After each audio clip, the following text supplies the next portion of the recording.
Shalom Aleichem, on est dans Shulchan Aruch de Shabbat, Yakut Yosef, Siman Shin Kafhet, Dine Cholé She'en Bo Sakana B'Shabbat.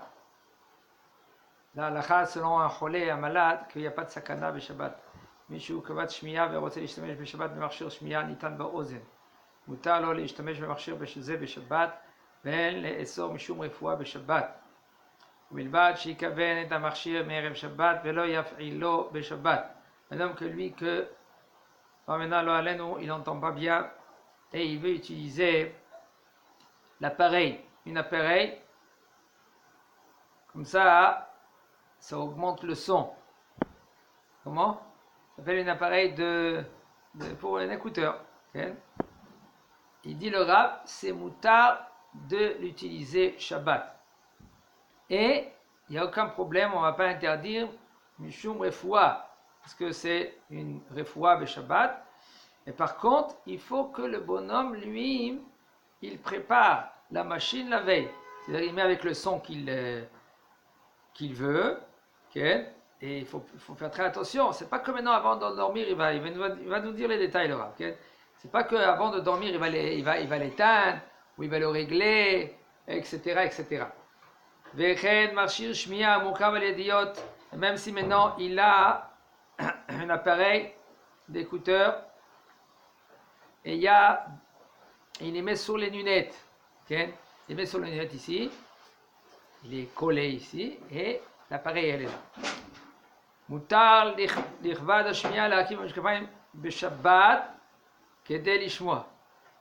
Il peut même Shabbat le prendre dans la main, il prend l'écouteur, il met sur les lunettes. Comme ça, c'est comme il y a des fois un petit scotch, il met comme ça, et Shabbat même, elle est déjà allumée avant le Shabbat. Si maintenant il n'y a plus de batterie, il n'a pas le droit de changer la batterie. Quand maintenant il veut dormir, il peut enlever cet appareil de son oreille, il le met à côté, il l'éteint pas. Quand il se réveille, il peut l'utiliser. Et déjà, la veille de Shabbat, elle est allumée. Et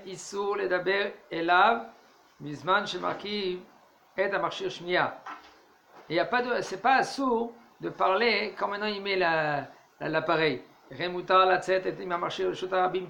que le bonhomme lui l'a mis dans son oreille. Et il y a beaucoup de sortes d'appareils. Il y a un appareil qui est dans l'oreille, il y a un appareil qui est sur les lunettes. On verra maintenant Beyetzia. Un peu, elle est ici, après elle rentre dans l'oreille. Ou des fois c'est un appareil qui est autour de l'oreille et ça rentre dans le micro. Il est en bas. Okay? Okay? Et puis maintenant l'écouteur elle est dans l'oreille. Il faut qu'il entende. Comment il entend? Ça rentre dans un micro et ça rentre dans l'oreille. Il dit le Rav, il peut sortir maintenant avec cet appareil. Par exemple, des fois, qu'est-ce qu'il fait? Il met l'appareil et une partie elle est dans la poche. Alors ça veut dire peut-être il y a une din otsa'a b'Shabbat.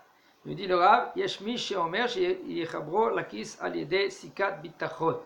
Tu prends une épingle à nourrice et tu la grafes à ta chemise. Ça veut dire que ça fait une partie de la chemise. Il y en a qui veulent dire que c'est moutar, de sortir même dans Reshut Harabim avec.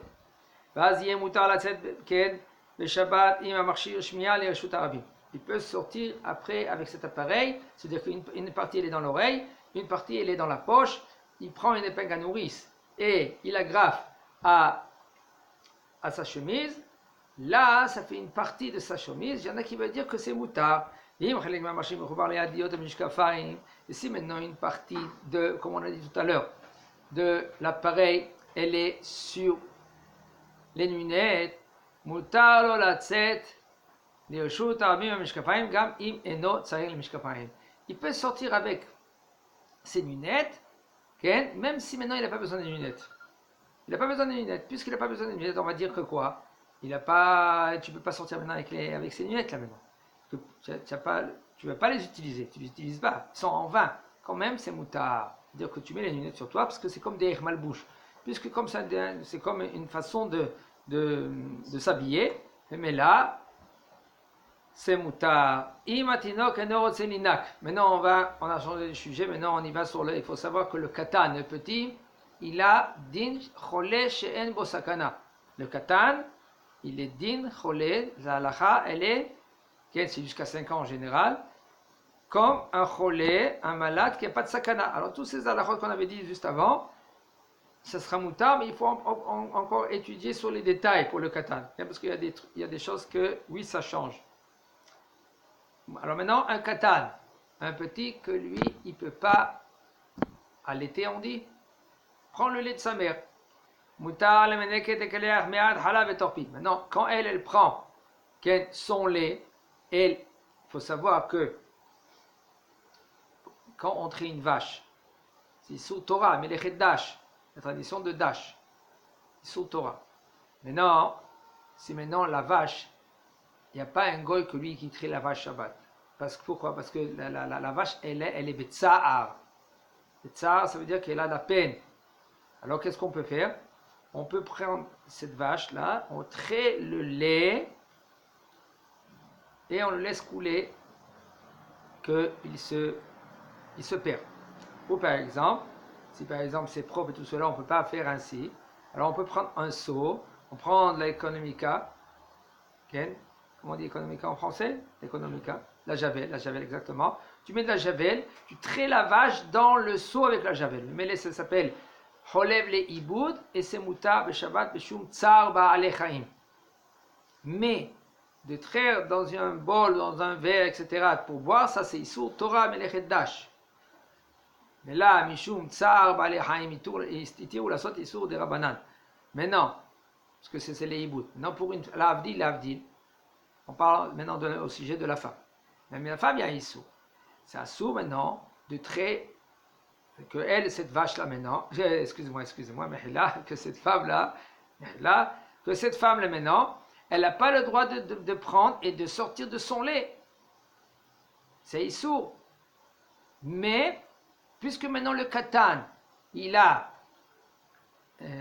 Issour, il y a une sakana, excusez-moi, c'est un cholé she'en bo sakana, qu'il n'y a pas de sakana, mais là, si maintenant le petit, lui, il ne va pas boire, tant que la maman, elle ne va pas lui donner un peu du lait dans sa bouche, en l'air. Il est en l'air, elle lui verse quelques gouttes, alors lui, maintenant, le petit ne va même pas se réveiller. Il est tellement feignant que même pas il veut prendre il veut prendre le lait. Alors, qu'est-ce qu'elle fait, la maman? Elle verse un peu quelques gouttes. Il nous dit, le Rav, c'est moutard quand même que ce n'est pas dans sa bouche, parce qu'on pouvait dire que rien que quand le petit met sa bouche, là, c'est moutard. Mais toi, maman, de donner un peu en l'air, que ça tombe dans la bouche, ça sera peut-être assaut. Il nous dit le Rav, c'est mouta, que levado, pour que le petit, lui, il va continuer à allaiter seul. Même si maintenant il n'y a pas de sakana pour le petit, quand même, c'est mouta. Une femme que maintenant, Baruch Hashem, elle a beaucoup du lait. Et là maintenant, ça lui fait mal. Elle peut sortir son lait dans le lavabo, parce qu'elle n'a pas le droit de sortir le lait dans un verre pour après le donner au petit. C'est assourd. Qu'est-ce qu'elle est obligée de faire? De perdre le lait. Okay? Alors elle prend ce lait-là, elle le fait sortir dans le lavabo ou dans le parterre. Ou al-hitoul. Ou par exemple dans une lingette, les lingettes d'avant, en tissu, que on ne craint pas que la femme elle va après les saurer. Et ainsi elle peut sortir le lait avec une macheva. Macheva c'est une pompe, pas une pompe électrique. On parle une pompe avec la main, elle presse. D'accord? Ça sera mouta. Et elle presse, elle sort le lait pour que ce lait, il sort et il va partir. C'est pas pour lui donner au petit. Ou par exemple, si maintenant elle met de la javel dans le keli, et elle pompe sortir le lait parce qu'elle a du lait en plus. Le petit déjà, il a bu. Maintenant, ce lait en plus là maintenant, Baruch Hashem, elle ne peut pas maintenant, ça lui fait mal. Elle n'a pas le droit maintenant de mettre dans un bol et après lui donner au petit. C'est un sourd. Qu'est-ce qu'elle doit faire maintenant? Elle pompe avec cette machine-là. On parle avec une pompe en main, pas avec bataillot, ça veut dire avec des piles. Et ça sera moutard de pomper les hiboud, ça veut dire pour perdre ce lait-là. Et donc, un petit qui est né le 7e mois ou le 8e mois, que la façon, aujourd'hui, qu'est-ce qu'on fait? On met dans une cuvette. Cuvette, on dit un incubateur? Une cuvette. Un incubateur, c'est une cuvette. On met le petit là-bas. Des fois 1, 2 mois, 3 mois, on le laisse là-bas. Et ainsi aussi, c'est un petit que lui, il ne peut pas prendre du lait de sa mère.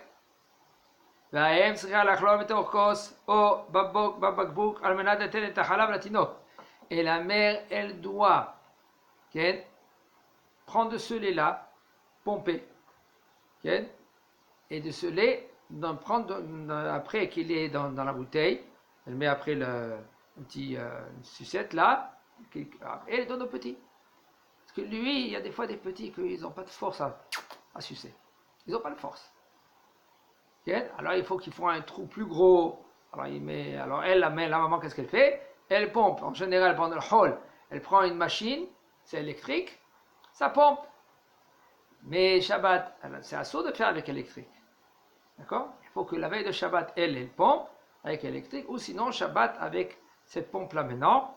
Mais on verra comment il va nous dire le Rav, parce que sinon c'est assaut de pomper comme ça. On a dit, il faut qu'elle prenne de ce lait-là et puis elle le jette. D'accord? Là ici, il faut dire la halakha suivante à la fin. Il faut que tu prends une autre femme. Et Shnaim She'asaoua, 2 qui ont fait la melacha, c'est pas tout. C'est pas tout de la Torah. Alors maintenant, 2 femmes, ils pompent dans un verre, et ça sera mutar, ba'ofen kazek, vadai, shelo asu chachamim, les chachamim, eux, ils n'ont pas interdit. Et aussi, on peut dire, il y en a qui disent que de la Torah, c'est pas assour de traiter le lait de la mère. C'est pour cela, ça s'appelle 2 interdictions des Rabbanan. 1, de traiter le lait, c'est Issour des Rabbanan. Il y en a qui veulent dire que c'est Issour des Rabbanan, que nous on pense que c'est Issour Torah. Et aussi, quand il y a 2 femmes qui le font, aussi ça descend à encore Issour des Rabbanan, Mitzad HaChaliva, Mitzad Shnaim She'asaoua Pturim, Vegam, Uma Gam Distam Tinok, Mesukan Etzel Halav. Ainsi aussi, le petit aussi, il est Besakana. Si maintenant, on ne va pas lui donner du lait, il est Besakana. Et encore, en général, il faut savoir que le lait du katan, et le lait de la mère, pour le katan, c'est, on ne peut pas s'imaginer. Ça peut sauver un petit. Le lait qu'on lui donne stam materna, c'est rien à côté le lait de la mère. Il faut savoir. Quand je vois juste à chez Morad, il a fait cela. C'est comme des antibiotiques. Il faut savoir, il y a des antibiotiques dans le lait. À Matkedekar, on avait vu maintenant dans la halakha juste avant, quelques halakhot avant, on avait vu que quelqu'un qui a mal à l'oreille, est-ce que c'est moutar maintenant le lait de la mère, il lui met dans l'oreille. Ron Shabbat, est-ce que c'est moutar oui ou non? On voit qu'il y a c'est le lait de la mère, il y a des antibiotiques. Il dira le Rav im yefshar la lachlov im odisha. Si maintenant elle peut pas prendre le lait avec une autre femme. Et la femme, elle peut pas préparer le lait la veille. Quand même, on peut prendre. On dit à la femme, tu n'as pas le choix, madame. C'est Issour d'Arabanan, mais il y en a qui veulent dire que c'est Issour Torah quand même. Et tu presses dans un verre, et puisque le katan, lui maintenant, il est Cholé Shen Bosakana, puisque maintenant c'est le manger qu'il est c'est l'habitude qu'il mange ce manger-là, il est obligé de manger de ce manger-là. Ou bien safek sakana, dans un safek ça veut dire une doute de sakana, en l'ithashev et tahlif, ken shel mazon acher. Il ne faut pas considérer maintenant un autre sorte de manger. Il faut que tu lui donnes le manger qu'il a l'habitude de donner, et c'est tout. Un cholé que lui, qui n'a pas de sakana, que lui, qui a mal maintenant au cœur. Le docteur il a dit, écoute, tu veux te guérir pendant une semaine, tu vas vers la vache, tu prends la mamelle et tu prends du lait directement, du lait chaud. Moutar linak chalav et Shabbat. C'est moutar, Shabbat, va vers la vache elle est mouxée, il faut savoir. Il ne faut pas la bouger maintenant. Mais il se met, quand il attrape la vache, il prend la mamelle on dit comme ça, mamelle, et il prend Shabbat le lait. Avalasour la chlomé par contre, fais attention de ne pas traiter la vache dans un verre. C'est sourd, Torah. Mais si maintenant, lui il dit non, j'ai faim, il a une vache devant lui, il veut prendre maintenant le lait, il dit le Rav, il n'a pas le droit, même qu'il est maintenant mitztaer, quand même, il n'a pas le droit de prendre du lait carrément de la vache. Pendant Shabbat, enfin tout ça on parle Shabbat. Mutar limdod lecholet hachom Shabbat b'mad hom kaspid ka'aragil. La fièvre. On veut maintenant vérifier la fièvre. Alors, comment c'est en général les thermomètres d'avant, c'est des thermomètres avec du plomb. D'accord ? Et quand on veut prendre la température du petit, qu'est-ce qu'on fait ? On baisse comme ça, et on le met après dans la bouche, ou sous la langue, ou sous la main. Alors maintenant, Shabbat, c'est moutar. ואין בזה איסור, לא משום איסור רפואה בשבת ולא משום מדידה בשבת. Et c'est pas assour. Si maintenant, comme on dit, refoua et Shabbat, ça veut dire de guérir Shabbat. Ça ne s'appelle pas guérir Shabbat, 1, et 2, ça ne s'appelle pas Medida, parce qu'il faut savoir, selon la halacha, Shabbat, on n'a pas le droit de mesurer. Mais on a le droit de mesurer des choses de mitzvah. Ça ici par exemple, c'est Shabbat, et c'est moutar de mesurer pour voir si maintenant le petit, il a de la fièvre, on doit lui donner par exemple un médicament comme un acamol ou un neurophène, etc. C'est moutar, mais pas électrique, pas électrique. On parle que c'est avec le plomb. Moutar l'ananéa, voilà, il nous dit clair. מותר לנענע ולהוריד בשבת את הכספית שבמד חום קודם מדידת החום לצורך השימוש בו בשבת ואין צריך להכינו מערב שבת. Il dit le Rav, Shabbat, c'est moutar de prendre le thermomètre et carrément de le secouer pour que le plomb y descend et il n'y a aucun problème.